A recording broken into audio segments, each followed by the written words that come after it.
از روی بیکاری کار یک خیلیش نمی‌یابد میرود خارجه میبیاد آواره گرگران بعد یگان کار نامخلیده میروند روزی در مکتب ها درس ها به درجهش نمیگذارد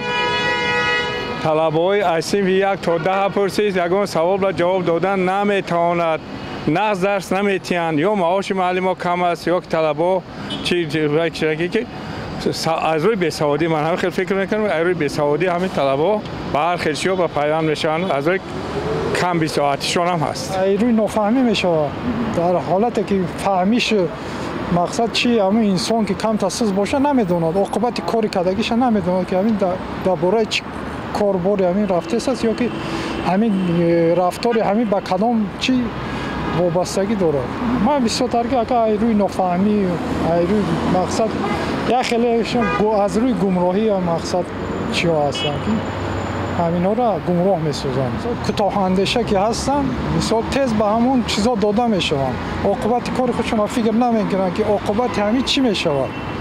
از روی این خیلی آدم ها مثال ملت برنامه میشود کورن جوانه ها آیلاشون تیز ویران میشون زن و شو یک دیگران میفهمن خانه سرشتمان یا غمیتی یا که همین پدر مادر یا همین خیلی جدا میشون و برای پول میشن و هر وقت میرون خیلی نمیدونم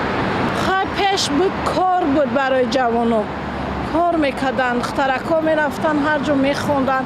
مثال نه نساشنی فابریکا بود کار میکردن شای بافی بود شال کمبینات بود تکستیل بود واسه همه بیکاره ما وقتی جوانی مدت در چند جای همین زوادا کار میکرد ما میرفتیم در اونجا سمین خطی کار میکردیم دو روز کار دو روز دیخ هم خیلده واسه جوانا راه گم زده